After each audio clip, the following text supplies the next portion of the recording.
bah, y a du matos hein. Bonjour à tous, bienvenue sur My Travel Project. On se retrouve dans cette vidéo où je suis debout. Le genre de vidéo qui ne m'arrive jamais, genre d'habitude je suis toujours assise pour faire mes vidéos, mais vu l'ampleur du truc, je peux pas trop faire autrement. Donc on se retrouve aujourd'hui pour que je te présente mon équipement pour l'ascension du Kilimandjaro. Ce qui explique ce gros sac. Pour le coup, on ne part pas en bagage cabine, ok, ce n'est pas possible.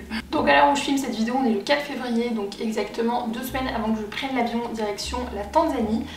Donc le sac est évidemment pas complètement fait, mais vu que j'ai fait un premier essai de tout mettre dedans, de tout ranger et tout ça, je me suis dit que c'était le bon moment pour te montrer ce que je prends en fonction de ce qui a été demandé par l'agence, de mes préférences et tout ça. Si toi aussi tu veux faire l'ascension du Kilimandjaro, peut-être que ça pourra t'aider. Alors comme tu peux le voir, il n'y a pas que dans ce sac, il y a aussi partout sur la table, parce que donc je pars 15 jours en tout, je fais 8 jours d'ascension du Kilimandjaro et ensuite je fais quelques jours en safari.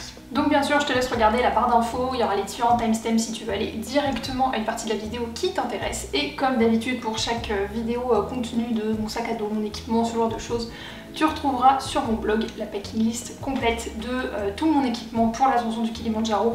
Et attention, cette fois-ci j'ai fait une version femme et une version homme avec tous les liens, oui j'ai bien dit tous les liens de ce que j'ai pris.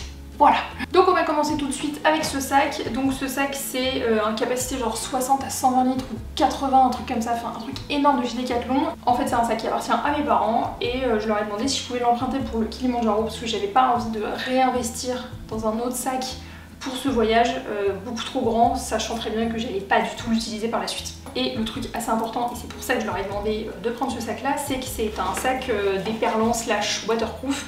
Ce qui est quand même plutôt utile parce que c'est le sac que les porteurs vont porter littéralement la journée et donc s'il pleut et tout ça c'est quand même mieux que ça soit un peu protégé. Alors vu comme ça on dirait un peu un sac que tu prends à la main et tout, mais il y a bien des bretelles, hein. Ça serait quand même un petit peu mieux pour les porteurs quoi. Et donc le premier truc qu'on voit dans ce sac c'est ma veste imperméable, je l'ai juste posée dessus, en fait je vais l'avoir sur moi le jour du départ. Donc c'est une veste de chez Decathlon et qui était demandée par l'agence de voyage. En fait ils ne demandaient pas ce type de veste spécifiquement, mais ils demandaient une doudoune et une veste imperméable qui allait au moins jusqu'à -10. Et ça c'est en fait un 2 en 1. Il y a la doudoune qui est zippée à l'intérieur avec la veste imperméable et qui descend jusqu'à -8.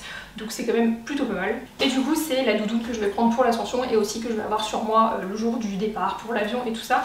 Donc c'est pour ça là j'ai juste posé sur le dessus du sac, comme ça après je la mets de côté, on n'en parle plus. Donc évidemment c'est une veste avec capuche qui descend quand même jusqu'au niveau des fesses à peu près, histoire de pas laisser passer le vent, surtout au-dessus de 4500 mètres d'altitude.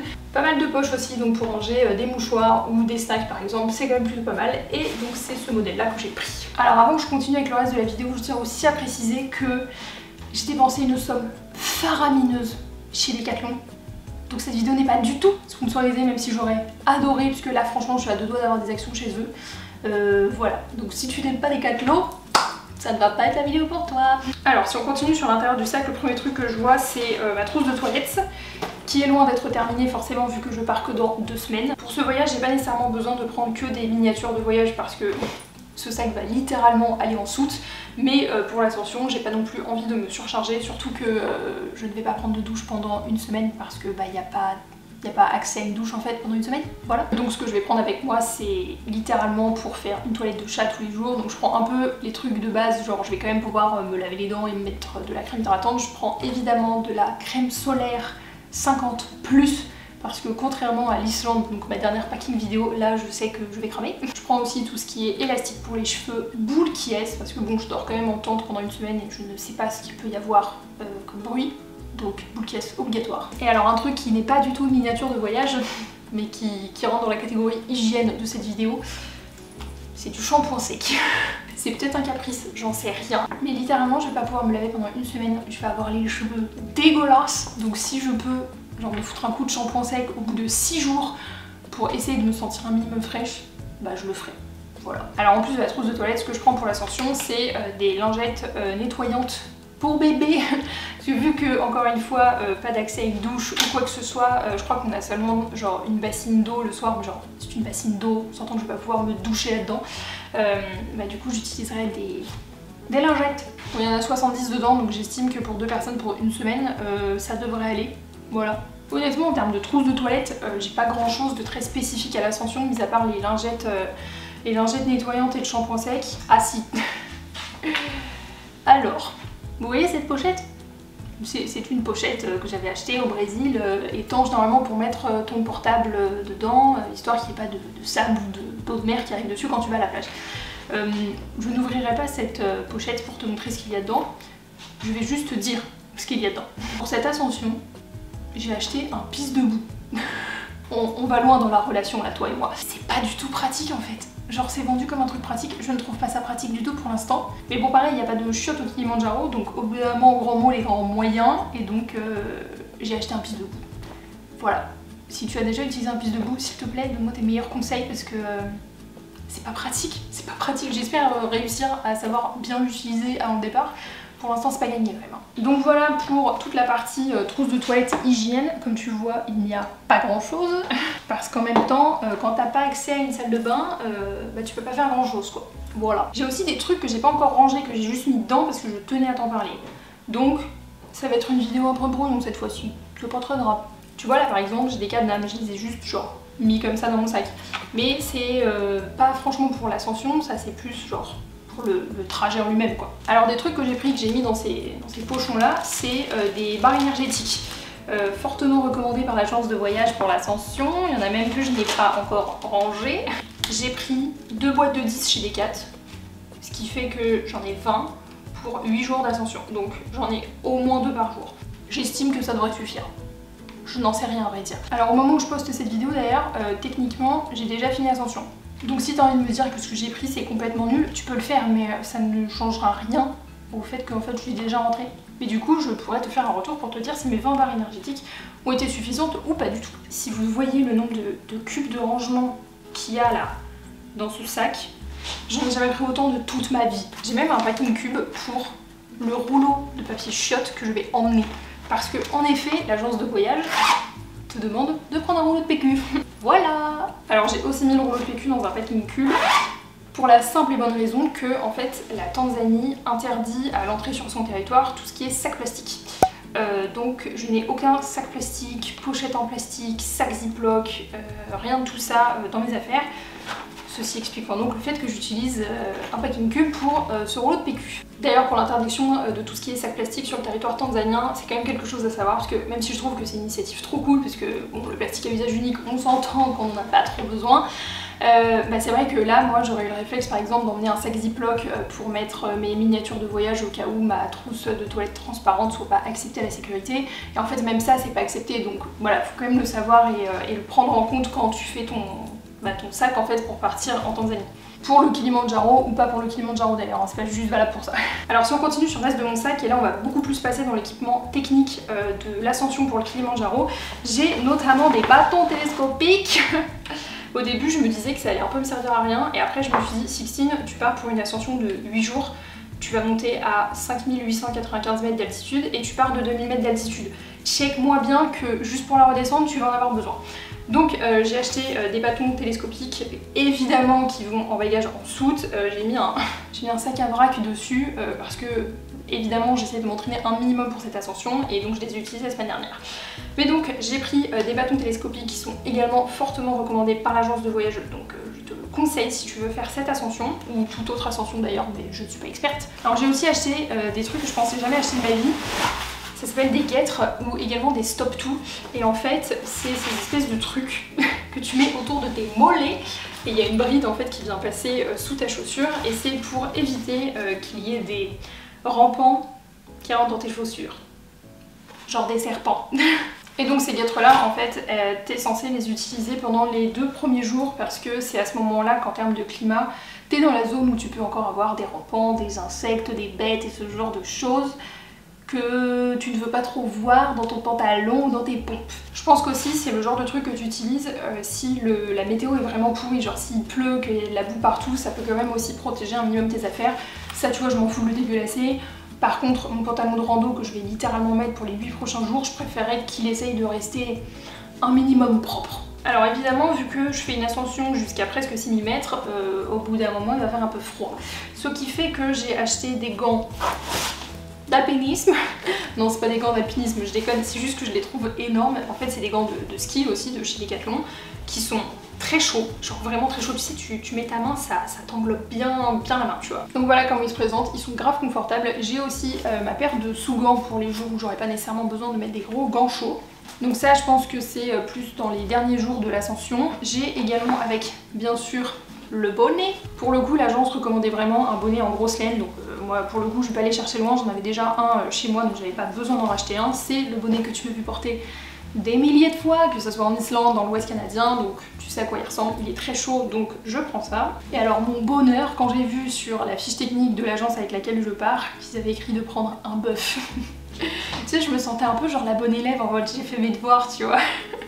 Alors qu'en fait j'ai juste un bœuf quoi, donc voilà, le bœuf, tu connais, pareil, même affaire. Si tu ne t'es toujours pas acheté un bœuf, je ne sais pas ce que tu fais. Comme je te disais, je prends également ma paire de sous-gants pour les jours où il fera pas suffisamment froid pour que je mette mes énormes gants. Après, j'ai aussi acheté une cagoule. La cagoule, c'est ma hantise depuis que je suis petite parce que j'ai le souvenir quand j'étais petite que pour partir à l'école, ma mère, elle me mettait une cagoule noire, avec des pompons de toutes les couleurs là, comme ça. Qu'est-ce que j'avais l'air con. Donc si tu veux, depuis la cagoule, c'est pas mon délire. Mais bon... Là, il va faire froid, donc je vais prendre une cagoule. Donc c'est la cagoule premier prix de chez Decathlon, mais qui était relativement chaude. Et elle ira très bien avec ma doudoune, le bœuf et le bonnet. Et je me suis également acheté une lampe frontale, voilà. En fait, pendant cette ascension, et ça semble logique, je vais pas pouvoir du tout recharger mon portable, mon appareil photo, ou quoi que ce soit en fait. Enfin, j'ai juste pas accès à de l'internet ou à de l'électricité pendant une semaine. Et donc forcément tu vas pas utiliser genre la lampe torche de ton portable pour t'éclairer la nuit. Donc la frontale, c'est une bonne idée. Techniquement j'avais déjà genre une mini lampe dynamo de chez Decathlon que j'ai depuis des années, mais justement ça fait des années que je l'ai et bon, elle commence un peu à affaiblir quoi, donc j'ai investi dans une frontale. Si on reste sur les accessoires, je prends aussi ma casquette, ça c'est pour les premiers jours, quand je serai encore dans un climat on va dire relativement chaud ou tempéré, voilà. C'est aussi une casquette qui va forcément me servir pendant le safari quand il fera 30 degrés et que je voudrais me protéger du soleil, en plus bien sûr des premiers jours de l'ascension du Kilimandjaro. Donc pareil, j'en ai pas racheté une, j'ai pris celle que j'avais chez moi et qui sera très bien. Donc là je viens de te présenter tout ce qui était un peu en bordel sur le dessus de mon sac, et là il ne reste que des cubes de rangement. On va se marrer. Alors on va commencer par le truc le plus gros, le nerf de la guerre, les pompes. Donc voilà mes chaussures de randonnée, elles sont déjà plus très propres parce que forcément avant de partir pour commencer l'ascension du Kilimandjaro, il fallait quand même un peu que mes pieds se fassent à la chaussure. Donc ça fait quand même quelques week-ends que je m'enchaîne les randonnées sur le GR34 histoire de les faire à mon pied et en fait essayer de minimiser le plus possible tout ce qui est risque d'ampoule, ce genre de choses quoi, histoire d'être vraiment bien dedans. Donc bon, ça pèse un peu son poids, ça prend un peu de place dans le sac, comme tu peux le voir. Et forcément, pour aller avec les chaussures de randonnée, il faut bien tout ce qui est chaussettes. Donc sur la fiche technique de l'agence, il y avait écrit qu'il fallait prendre genre 6 paires à peu près en laine et en synthétique. Donc moi j'ai pris des paires de chaussettes au Vieux Campeur et chez Decathlon. Donc j'ai 3 types de chaussettes différentes, donc j'en ai 2 de chaque, hein, je tiens à le dire, avec des pourcentages de laine dedans différentes, donc ça veut dire qu'il y en a qui sont plus ou moins chaudes. Forcément je vais privilégier les plus chaudes pour les derniers jours de l'ascension. Pour le coup, le gars de chez Decathlon il m'a bien aidé parce que je savais pas du tout lesquels prendre. Enfin, genre il y a un rayon chaussettes chez Decathlon, laisse tomber, il y en a tellement, tu sais pas lesquels choisir en fait. Et le gars m'a expliqué comment les choisir en fonction des reliefs qu'il y avait sur les chaussettes, ce qui pouvait amortir pas les chocs mais les frottements, et ça c'était vraiment intéressant parce que j'y connaissais rien du tout. Donc si tu dois acheter des chaussettes de rando, demande chez Decathlon. Donc mis à part ça, ce cube de rangement c'est tous mes sous-vêtements pour l'ascension. En fait je vais te montrer un peu en fonction des différents cubes de rangement, mais j'ai des cubes spécifiquement pour l'ascension du Kilimandjaro où il n'y a que mes affaires pour ça, et j'ai genre un cube de rangement avec mes affaires pour le safari et c'est tout. Comme ça au moins je sais exactement quoi prendre dans mon sac et j'ai pas à genre ouvrir un cube de rangement et à trier les affaires parce que dedans il y a pour l'ascension et pour le safari, c'était plus facile comme ça. Donc ça c'est mon cube de rangement avec tous mes sous-vêtements pour l'ascension. Donc il y a mes 6 paires de chaussettes, il y a des sous-vêtements pour une semaine et il y a aussi 2 brassières de sport, voilà. Alors ensuite on passe à mes fameux cubes de couleurs là que je prends à chaque voyage. Et dans celui-ci on va avoir tout ce qui est t-shirt, donc t-shirt à manches longues, t-shirt à manches courtes.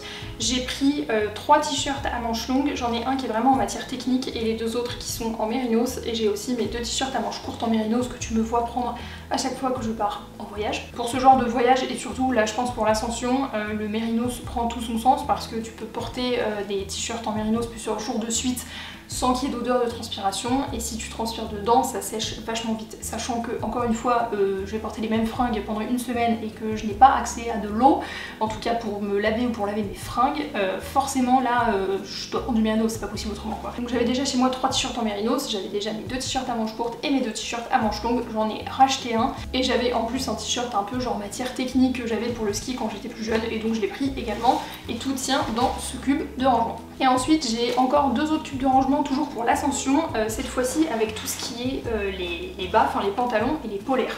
Donc l'agence recommandait d'avoir 2 polaires, donc une chaude et une plus légère, donc c'est ce que j'ai fait et donc elles sont les deux là-dedans avec je crois un de mes pantalons de rando parce que j'en ai 2 des pantalons de rando. En fait la technique pour avoir chaud et ne pas transpirer c'est de faire évidemment la technique de l'oignon. C'est-à-dire que tu mets une couche, si t'as trop froid tu remets une couche et si t'as chaud t'en enlèves une. C'est pour ça que du coup là je pars avec un collant chaud que j'avais acheté pour l'Islande, que je t'avais déjà présenté dans ma dernière vidéo. En fait le but ultime de ce collant chaud c'était de l'emporter au Kilimanjaro mais il me servait bien aussi pour l'Islande. Avec ça j'ai 2 pantalons de randonnée, donc j'en ai un qui est plutôt léger et qui a d'ailleurs une fermeture éclair juste au-dessus des genoux pour pouvoir transformer ce pantalon de randonnée en short et ça c'est quand même pratique. Comme ça les premiers jours je pourrais le mettre en short si j'en ai envie et le soir ou dans l'après-midi quand on sera au camp je pourrais également le mettre en short. Et j'ai un deuxième pantalon de randonnée qui pour le coup est beaucoup plus chaud parce qu'il est doublé polaire et que là je mettrai sur les derniers jours de l'ascension avec ou sans mon collant chaud en dessous. Et en plus de ça, pour tout ce qui est neige, coupe-vent, pluie, j'ai un pantalon imperméable dans une matière sac poubelle. Mais si ce truc me permet d'éviter tout ce qui est déperdition de chaleur et de pas être mouillé ou quoi que ce soit, je prends, y a pas de souci. Et j'ai pris aussi un dernier short qui est un vieux cycliste dégueulasse, genre un biker short que j'avais chez moi. Pareil, ça c'est plus le short que je mettrais le soir en mode plus tenue de repos que pour l'ascension. Quoique peut-être que je le mettrai les premiers jours, je ne sais pas. Et donc tout ça, ça tient dans ces 2 cubes de rangement aussi que je prends pour l'ascension. Je me suis aussi fait une trousse spécialement pour dormir. C'est-à-dire que dans cette trousse-là, qui est quand même plutôt petite mais bien remplie, j'ai un legging pour dormir, j'ai un t-shirt pour dormir et j'ai une énorme paire de chaussettes qui est pareil, la paire de chaussettes de repos. Parce que le soir, quand je vais arriver au camp, clairement, je vais pas avoir envie de rester dans la paire de chaussettes dans laquelle mes pieds vont mariner pendant les 6 dernières heures de marche, tu vois. Donc j'ai une paire de chaussettes de repos mais genre bien chaude quand même parce que faut pas déconner. Pareil c'est juste par souci de praticité et d'efficacité puisque j'avais clairement la place pour ranger tout ça dans les packing cubes que je t'ai montré juste avant. Mais au moins quand j'arrive au camp le soir, j'ai juste à sortir ça. Et donc j'arrive au dernier packing cube pour l'ascension du Kilimanjaro, c'est celui-ci. Et d'ailleurs j'étais si contente quand je l'ai fait parce que les 3 trucs que j'ai mis dedans, ils rentraient pile, c'était pile la bonne taille. C'est hyper satisfaisant. Alors, le premier truc qu'il y a dans ce dernier packing cube, c'est ma serviette microfibre. Et là tu vas te dire, pourquoi tu prends une serviette microfibre alors que pendant 8 jours tu vas pas pouvoir te laver? Je suis bien d'accord. Même si je ne vais pas pouvoir me laver pendant 8 jours et que je vais peut-être pas kiffer cette expérience de pas pouvoir me laver pendant 8 jours, le fait est que tous les soirs on a quand même droit à une petite bassine d'eau. Donc voilà, tu peux te laver les mains, les pieds, tu peux te faire ça quoi. Donc dans ces cas-là, serviette microfibre. Et puis ça peut aussi très bien me servir tout simplement s'il y a une énorme averse, même si normalement on est hors saison des pluies, pour me sécher. Et c'est d'ailleurs pour ça que j'ai aussi pris un énorme poncho, donc c'est un poncho pour moi me recouvrir mais qui permet également de recouvrir le sac à dos et ça c'est quand même pratique. Parce que même si sur le sac de trek que je vais te présenter après il y a une housse étanche, ça ne protège quand même pas l'intégralité du sac. Il y a différentes tailles chez Decat, moi j'ai pris la taille SM et c'est pour les personnes mesurant de 157 cm à 173 cm. Moi je fais 1m68 donc je rentre pile là-dedans. Et aussi pour dormir le soir j'ai également un drap de sac qui rentre là-dedans. Et là tu vas peut-être te demander pourquoi je n'ai pas de sac de couchage. Alors, j'en ai un que j'ai acheté mais que je dois aller rendre chez Decathlon tout simplement parce qu'il n'est pas assez chaud. En fait j'avais acheté un sac de couchage chez Decathlon où la température confort c'était -5 et température limite -10 et bon, petit doute en fait sur est-ce que c'était suffisant pour l'ascension. Donc j'ai appelé l'agence et ils m'ont dit non c'est carrément limite, vous risquez de pas dormir ou de mal dormir, ce qui est quand même assez important quand tu fais une ascension de ce type en altitude où le sommeil te permet justement de récupérer du mal de l'altitude. Et donc en fait je vais aller rendre ce sac de couchage chez Decat et je vais en louer un sur place parce que l'agence de voyage avec laquelle je pars en propose à la location et c'est des sacs de couchage qui vont jusqu'à genre -20 degrés. Donc voilà, je pense que ça sera plus judicieux. J'ai quand même hésité, j'avoue, à acheter un sac de couchage qui allait jusqu'à -20. Le moins cher que j'ai trouvé coûtait 270 balles, sachant que bon, ne pense pas le réutiliser tous les 4 matins si tu veux, donc je préfère le louer pour le coup. Par contre, un drap de sac, ça peut toujours servir. Ça, quand tu vas en auberge de jeunesse, que t'es pas sûr de la qualité des draps, c'est toujours pratique à avoir. C'est pas mon cas, en l'occurrence je vais pas aller en auberge de jeunesse pendant ce voyage, mais un drap de sac était recommandé pour le sac de couchage le soir pour tout simplement dormir et être confort. Donc voilà. Et donc là j'arrive aux 2 derniers cubes de rangement qui ne sont pas du tout pour l'ascension du Kilimandjaro. Comme je te disais, je pars aussi quelques jours en safari après l'ascension du Kilimandjaro. Et donc mes affaires pour le safari sont dedans. J'avoue que pour le coup, j'ai pas filmé des close-up de mes affaires pour le safari parce que je pense que c'était pas le plus intéressant dans cette vidéo. Mais littéralement dedans, j'ai des pantalons un peu légers, longs, justement pour le safari. J'ai aussi shorts et t-shirt, tout tient dedans tout simplement parce que je fais pas non plus 2 semaines en safari. Donc j'ai aussi un dernier petit packing cube comme ça avec les sous-vêtements pour le safari. Encore une fois, c'est pour pouvoir tout différencier avec les affaires que je prends pour le Kilimandjaro. En fait, pendant que je pars faire l'ascension du Kilimandjaro, je prends pas littéralement toutes les affaires que je t'ai montrées là avec moi. Il y a une partie de mes affaires qui vont rester à l'hôtel à Mochi. Par exemple, les affaires pour le safari, l'ordinateur portable, ce genre de choses, si j'ai pas besoin de les utiliser pendant mon ascension, ça sert à rien que je les emmène. Et avec l'altitude, le moins t'es chargé, mieux c'est. Pareil pour tout ce qui est passeport, argent, carte bancaire et tout ça, tout reste à l'hôtel à Mochi pendant que je fais l'ascension. Donc c'est pour ça, histoire de pouvoir répartir assez facilement et rapidement le jour du début de l'ascension, j'ai fait différents packing cubes. Voilà. Donc voilà pour tout ce qui était dans ce gros sac juste là. Je vais pouvoir te présenter très rapidement aussi mon sac de trek. Donc voilà le bébé, c'est un sac de trek 30 litres. Ce sac de trek, je vais le prendre en bagage cabine pour le voyage jusqu'en Tanzanie et c'est le sac que moi je vais porter tous les jours durant l'ascension parce que comme je t'expliquais, je ne porte pas mes affaires pendant l'ascension, ce sont des porteurs qui le portent. Tout simplement parce que vu que je n'ai jamais fait ça de ma vie, et c'est d'ailleurs valable pour toutes les personnes qui font l'ascension du Kilimandjaro, on est un peu trop fragile pour porter toutes nos affaires dès la première fois, c'est un peu compliqué. Donc ce que j'aurai sur moi, c'est mon sac de trek avec mes affaires pour la journée que moi je vais utiliser. Donc ce que j'aurai par exemple avec moi, et je vais te présenter un peu après, ça sera quelques médicaments, je vais avoir aussi mon eau pour la journée, mes barres énergétiques, mais ça je t'en ai déjà parlé, ma caméra, ce genre de choses. Vu que ça va être aussi mon bagage cabine pour le trajet jusqu'en Tanzanie, il va forcément être un peu plus blindé que ça quand je vais le prendre dans l'avion. Donc je vais mettre tout mon matériel électronique dedans, je vais aussi mettre mon ordinateur portable parce que oui, je le prends non pas pour l'ascension mais pour après. Tout ce qui est papier, passeport, documents de voyage, documents de l'agence de voyage, tout ça, ça va évidemment aussi aller là-dedans. Je vais prendre dans mon bagage cabine pour l'avion quelques médicaments, je prends également toutes les ordonnances de médicaments qui m'ont été prescrits pour ce voyage. Les masques FFP2, les masques chirurgicaux, voilà le genre de choses que je prends dans ce sac. Alors du coup je te l'ai pas montré, mais du coup pour ce voyage je me suis aussi acheté une poche à eau, donc un camelback quoi. Celui-ci il a une capacité de 3 litres et en fait ça va être littéralement ma source tous les jours pour boire. Par contre, vu que l'agence de voyage demandait quand même d'avoir une capacité de 4 litres d'eau sur le dos tous les jours, eh ben, j'ai racheté une gourde en inox. Donc oui, j'ai déjà une gourde en inox, mais elle n'est que d'une capacité de 1 demi-litre, enfin de 500 ml. Donc c'est pour ça que je la prends pas. J'ai hésité au début à prendre ma gourde pliable et après test avec ce sac à dos, elle ne tient pas sur les poches, sur les côtés. Et c'est un peu chiant. Donc c'est pour ça que j'ai pris une gourde en inox. Ce qui est également dans mon sac de trek, c'est mes lunettes de soleil.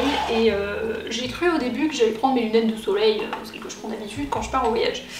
Et non! Vu la réverbération et tout ça, mes petites lunettes, ça allait pas le faire si tu veux. Donc voilà. J'ai pris ces lunettes là. Dites-moi dans les commentaires à qui ou quoi je ressemble avec, mais ça sera ces lunettes là, voilà. Et j'avoue que pour le coup je les trouve quand même bien parce qu'elles recouvrent bien les yeux sur les côtés et c'était pas du tout le cas de mes lunettes de soleil de base que j'utilise d'habitude, donc là je pense que ça va bien protéger du soleil. Faites bien attention aussi quand vous prenez des lunettes de soleil pour ce genre d'ascension, on m'a dit de faire vachement gaffe aussi à la protection solaire, il faut vraiment que ça protège des UV genre assez hardcore quoi. Moi évidemment, est-ce que j'avais regardé ça au début? Pas du tout, c'est pour ça que je te le dis. Donc voilà pour ce sac de trek que j'ai déjà un minimum testé sur certaines randonnées sur le GR34 depuis quelques semaines. Je trouve qu'il est très confortable au niveau du dos parce qu'il est très enveloppant. Je te l'ai pas montré d'ailleurs, mais t'as aussi quand même une grosse ceinture ventrale avec 2 poches sur les côtés. Le dos est vraiment confortable, je l'ai porté vraiment plusieurs heures et j'ai pas du tout eu mal au dos. Alors tu vas peut-être me demander pourquoi j'ai pas pris mon sac à dos 40 litres que je prends d'habitude. Tout simplement parce que c'est considéré comme étant une trop grosse capacité sur le dos par l'agence avec laquelle je pars. Et en fait ils recommandent d'avoir maximum 30 litres sur le dos parce que si t'as plus c'est aussi beaucoup plus de kilos. Et encore une fois avec l'altitude quand t'es pas habitué, ça peut aussi rendre l'ascension beaucoup plus difficile pour toi et c'est pas le but quoi. Donc là en fait je t'ai presque tout montré. Les derniers trucs que je dois te montrer c'est tout ce qui est pharmacie et électronique. Alors électronique on va faire très simple parce qu'en fait je ne peux pas te montrer ma caméra avec laquelle je filme actuellement. Mais du coup je prends ma caméra qui est la Canon EOS M50 et je prends avec deux objectifs. Je prends le 18-150 avec lequel je suis en train de filmer actuellement et je prends aussi cette bête. Et donc ça c'est mon deuxième objectif que je ne prends pas pour l'ascension mais pour le coup pour le safari et c'est un objectif Tamron 18-400. Voilà la grosse bête. Donc c'est évidemment un zoom énorme qui permet de prendre en photo les animaux pendant le safari. En fait avec mon objectif le 18-150, oui j'aurais pu faire des zooms mais ça aurait jamais été suffisant pour un safari et du coup on a décidé d'investir dans un objectif 18-400 histoire de pouvoir vraiment profiter du safari à fond et d'être sûr de pouvoir voir les animaux. Je prends aussi comme d'habitude ma pochette avec tout ce qui va être câble, donc toujours un USB, un USB-C, chargeur d'ordinateur portable, chargeur pour mes batteries de caméra. D'ailleurs, je pars avec une flopée de batteries, je ne te raconte pas. Encore une fois, pendant l'ascension du Kilimandjaro, pas trop moyen de recharger les batteries, tu vois. Du coup, je pars avec 3 batteries pour mon appareil photo et je pars aussi avec 4 batteries pour ma GoPro et une batterie externe. Autant te dire que si j'arrive au jour de l'ascension au sommet et que j'ai plus de jus dans aucune de mes batteries, je sais pas ce que j'aurais fait, tu vois. Je sais que ça peut sembler un peu extrême, mais il faut savoir que les batteries ça se vide aussi assez rapidement avec le froid et forcément quand tu montes en altitude il fait un peu plus froid et voilà, c'est pas une expérience que je vais retenter 5 fois dans ma vie et donc je préfère prendre plus que nécessaire et pouvoir ramener des souvenirs avec moi. Je prends avec ce petit trépied, je prendrai pas le grand pour l'ascension du Kilimandjaro, j'avoue que j'hésite encore à le prendre pour le safari. Je penche plus pour je ne vais pas prendre mon grand trépied pour le safari, je vais prendre juste ce petit là je pense, j'ai déjà assez d'affaires. Et comme je te disais tout à l'heure, je prends aussi mon ordinateur portable, histoire de pouvoir faire tout ce qui est transfert de photos et vidéos à l'issue de l'ascension du Kilimandjaro. Et donc on va passer à la dernière partie de cette vidéo, c'est ma trousse à pharmacie, tout ça. Je tiens quand même à préciser que ceci et la pharmacie pour 2 personnes, pas juste moi. Et donc bien sûr tout ça ne va pas aller que dans mon sac, on va répartir ça dans nos 2 sacs, mais ce sont tous les médicaments qui nous ont été prescrits pour l'ascension du Kilimandjaro et aussi pour le fait d'aller en Tanzanie de manière générale parce que en Tanzanie il est recommandé de prendre un traitement anti-palu par exemple. Donc là-dedans on a entre autres traitement anti-palu, on a aussi le Diamox qui est un médicament qu'on prend pour traiter le mal de l'altitude, donc pour l'ascension pour le coup. Et on a aussi pas mal de médicaments pour tout ce qui est antidiarrhéique, antibronchique, antibiotique à large spectre. Je tiens aussi à préciser, puisque je ne suis pas médecin, que j'ai pris tous ces médicaments sur ordonnance après consultation avec non pas un mais 2 médecins, en l'occurrence un médecin de médecine du sport de haute montagne et mon médecin traitant, donc c'est pour ça que je vais pas faire plus de détails sur exactement tous les médocs que j'ai pris. Si tu veux je te mettrai une capture d'écran dans l'écran des médicaments qui ont été recommandés par l'agence de voyage avec laquelle je pars, mais si tu décides de faire une ascension de ce type, je te conseille déjà de faire une consultation avec un médecin de haute montagne ou un médecin de médecine du sport et de faire une consultation avec ton médecin traitant pour savoir ce que tu dois prendre. Voilà. Et si tu te demandes pourquoi on a certains médocs dans des Tupperware, alors apparemment il y en a qui sont assez effritables, donc on préfère les mettre dans des Tupperware, mais c'est aussi qu'on n'a plus assez de trousses pour mettre tous nos médocs, c'est un peu compliqué. Et donc mis à part les médicaments, ce qu'il y a également dans cette pharmacie ambulante, c'est donc la crème solaire. Ça c'est celle-ci que j'avais pris pour la Slovénie cet été. C'est la crème solaire 50 laboratoire de Biarritz. Celle qui normalement, à ce que je sache, ne nique pas les coraux. Et donc après, même si je suis allergique aux piqûres de moustiques et que comme d'habitude je vais me faire victimiser, j'ai 2 sprays anti-moustiques. Donc j'en ai un qui est à mettre sur les vêtements et j'en ai un autre qui est à mettre sur la peau. Donc voilà. Évidemment, vu la période dans laquelle nous vivons, masque FFP2 hein, pour partir, pour revenir, tout ça, tout ça. Et enfin, je vais terminer cette vidéo avec les jumelles, les toutes petites jumelles que j'ai comme ça, qui sont des jumelles qui appartiennent à mon père et qu'il m'a prêté pour le safari, pareil, pour pouvoir voir les animaux et tout ça s'ils sont trop loin pour être vus à l'œil nu. Et là, je crois que normalement, je t'ai tout montré. Hello hello, c'est la Sixtine du montage et en fait je me suis dit que j'allais te parler de ça parce que ça peut peut-être t'intéresser, mais je viens d'avoir une pub sponsorisée sur Instagram, oui, pour un site qui s'appelle Campsider, donc je sais pas du tout ce que ça vaut, mais en fait ça permet d'acheter du matériel de randonnée d'occasion, donc apparemment jusqu'à moins 70%. Je sais pas ce que ça vaut comme site et j'avoue que j'ai pas du tout pensé à m'équiper d'occasion et de seconde main pour mon équipement pour l'ascension du Kilimandjaro, mais si c'est quelque chose qui t'intéresse, bah écoute, j'ai eu cette pub sur Instagram, donc peut-être que ça te donnera envie d'aller jeter un œil, voilà. Et si j'ai oublié de te montrer un truc, bah je te mettrai des vidéos dans l'écran au fur et à mesure de la vidéo, mais normalement je t'ai quand même plutôt tout montré. Et bordel, il y a du matos. Bon, je pars que dans 2 semaines, donc techniquement j'ai encore le temps de genre vérifier que j'ai rien oublié et tout ça. Mais bon, le sac est quand même relativement fini. Maintenant il va falloir que je range tout. Il va aussi falloir que je pèse, même si j'ai droit à un bagage en soute, j'ai un poids à ne pas dépasser pour les porteurs par jour pendant l'ascension. Donc bon, faut quand même que je vérifie un peu ça. Mais donc voilà, c'était tout mon matos pour l'ascension du Kilimandjaro. J'ai littéralement suivi à la lettre la fiche technique qui m'a été envoyée par l'agence de voyage par laquelle je passe pour ce voyage. Donc je sais pas si c'est bien, si c'est pas bien ce que j'ai mis dans mon sac, et de toute façon à l'heure où tu vois cette vidéo je suis normalement déjà redescendue, donc je pourrais au moins te faire un débrief là-dessus. Si t'as déjà fait l'ascension du Kilimandjaro ou même d'une autre montagne et que t'as dû faire un sac similaire, n'hésite pas à me dire dans les commentaires quels étaient tes essentiels. Encore une fois, je verrai ces commentaires après avoir fait l'ascension, mais c'est pas très grave, au moins on pourra parler de ça. Mais donc voilà, c'est tout pour cette vidéo, j'espère que ça t'aura plu, j'espère que ça aura pu quand même t'apprendre certaines choses. C'est un peu différent quand même que les vidéos contenues de mon sac à dos que je fais d'habitude, tout simplement parce que c'est pas le type de voyage que je fais d'habitude. Mais j'espère quand même que ça t'aura plu et que tu vas apprécier de suivre un peu cette aventure avec moi. N'hésite pas d'ailleurs à me dire dans les commentaires ce que t'en as pensé, si toi tu voudrais faire l'ascension du Kilimandjaro. En tout cas, j'espère que ça t'aura plu et nous on se retrouve bientôt dans une prochaine vidéo. Ciao!